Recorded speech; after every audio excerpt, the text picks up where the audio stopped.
bahwa segala sesuatu pernyataan iya atau tidak memerlukan pembuktian ilmiah.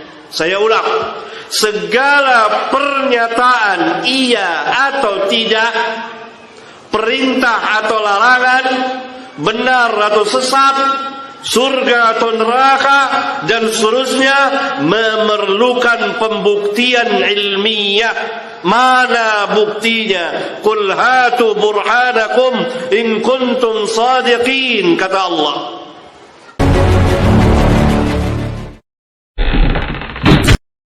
Assalamualaikum warahmatullahi wabarakatuh. Kembali ke teropong Wak Lebay. Awas, perangkap iblis.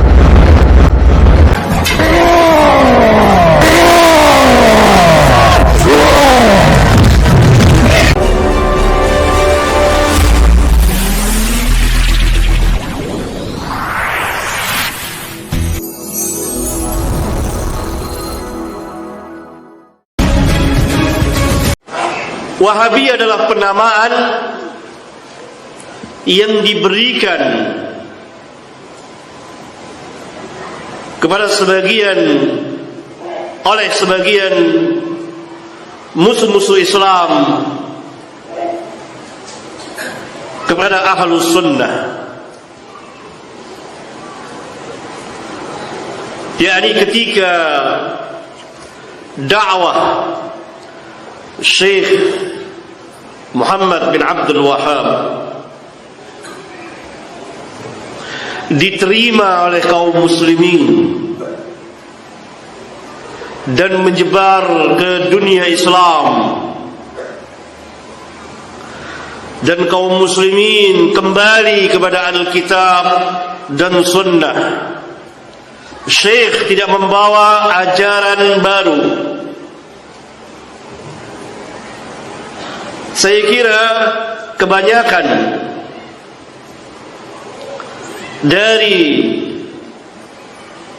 mereka yang melemparkan tuduhan Wahabi kepada dakwah Syekh Muhammad tidak banyak yang membaca kitab-kitabnya. Adakah kitab-kitabnya menyalahi Alkitab dan Sunnah? Adakah kitab-kitabnya menyelisihi para ulama Ahlus Sunnah wal Jamaah? Adakah dakwanya berlawanan dengan dakwah para imam di dalam agama kita ini? Saya kira mereka tidak banyak mengetahuinya,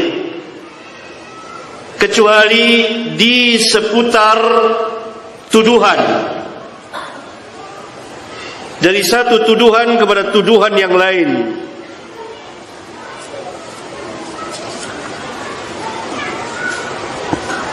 Ini pernah dibuktikan oleh salah seorang guru saya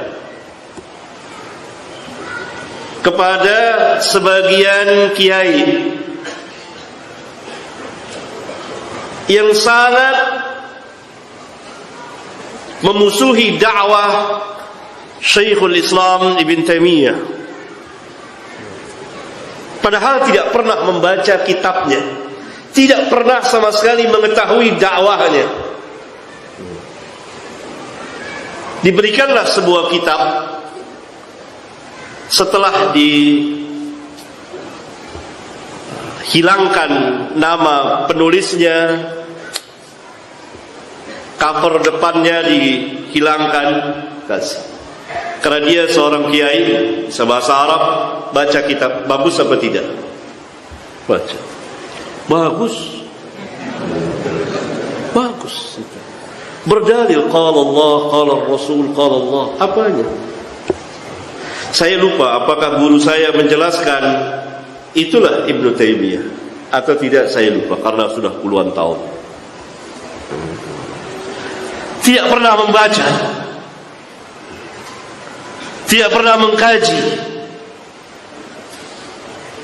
kecuali tuduhan. Demikian juga dengan Wahabi. Nah, waktu itu dunia Islam, kelanjutan dari perang salib sebelumnya, maka ini perang dakwiyah, perang dakwah, menyebarkan agama masing-masing. Maka pasukan salib pun berdakwah dengan dakwah yang besar, menyebarkan agama mereka. Demikian juga kaum muslimin. Selesai mereka perang fisik yang besar, walaupun masih ada perang fisik, maka beberapa abad ke depan yang terjadi adalah perang dakwah. Maka pasukan salib berangkat ke negeri-negeri kaum muslimin, mencoba menjajah mereka sambil menyebarkan agama. Datanglah Spanyol, Portugis ke Indonesia ini, kemudian terakhir Belanda, kemudian Inggris di negeri kaum muslimin yang lain, terutama di Timur Tengah. Dan mereka tidak ingin adanya kebangkitan Islam. Dan Inggris melihat bahwa dakwah ini, dakwah Syekh Muhammad yang muncul dari Hijaz, dakwah sunnah ini, dakwah yang akan membangkitkan kaum muslimin ini membahayakan posisi mereka. Maka salah satu caranya adalah memisahkan dakwah ini dari kaum muslimin, agar dakwah ini terpisah dari kaum muslimin, agar kaum muslimin membenci dakwah ini dan menuduh dengan berbagai macam tuduhan. Maka disematkanlah nama dengan nama Wahabi. Padahal nama Wahabi itu adalah salah satu sekte dari sekte-sekte Khawarij. Pernah saya jelaskan di majelis ini.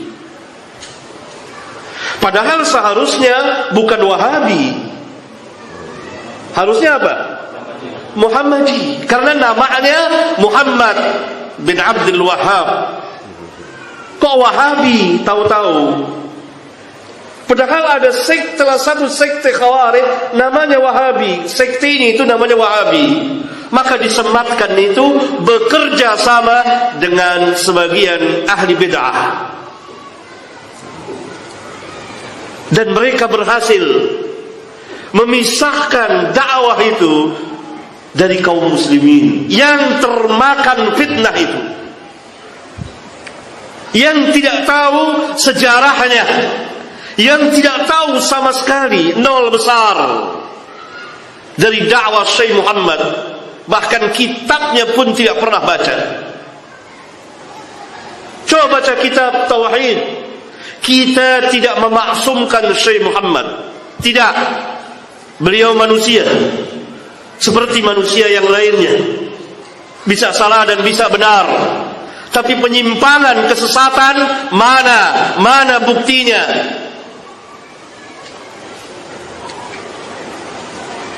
Saya pernah juga menjelaskan, dan ketika kita membahas di muqaddimah pertama, orang-orang Yahudi dan Nasara mengklaim bahwa mereka lah ahlul jannah, yang lain enggak. Bahkan Yahudi mengatakan kami ahlul jannah, yang lain Islam, Nasara dan lain-lain tidak. Demikian juga Nasara. Apa kata Allah? Qul hatu burhanakum. Awalnya apa? Tilka amaniyuhum. Itu adalah omong kosong mereka, kebohongan mereka. Qul hatu burhanakum in kuntum shadiqin. Ini ayat merupakan kaidah azimah, kaidah yang sangat agung, kaidah yang sangat besar, bahwa segala sesuatu pernyataan iya atau tidak memerlukan pembuktian ilmiah. Saya ulang, segala pernyataan iya atau tidak, perintah atau larangan, benar atau sesat, surga atau neraka, dan seterusnya memerlukan pembuktian ilmiah. Mana buktinya? Qul hatu burhanakum in kuntum sadiqin, kata Allah. Jika kamu memang orang-orang yang benar, bahwa kamu, hei Yahudi dan Nasara, ahlul jannah, mana burhan? Hanya Islam yang memiliki burhan syar'iyyun wa aqliyyun. Qul hadhihi sabili ad'u ila Allah ala basiratin. Katakan, ini jalanku, yakni jalanku yang lurus. Aku ajak manusia ke jalan Allah atas dasar apa? Omong kosong? Tidak. Tuduhan? Tidak.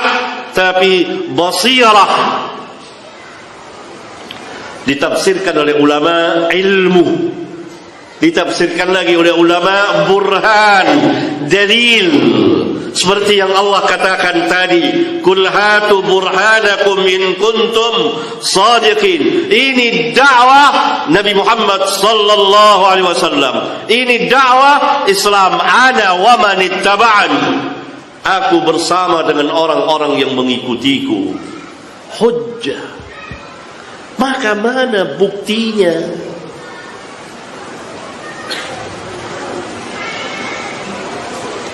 Pertama,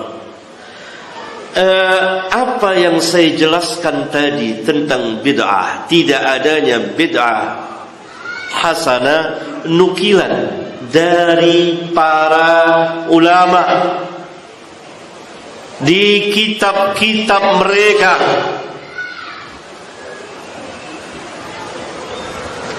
Dan semuanya mereka sama dakwahnya dengan apa yang orang katakan Wahabi. Berarti semuanya Wahabi.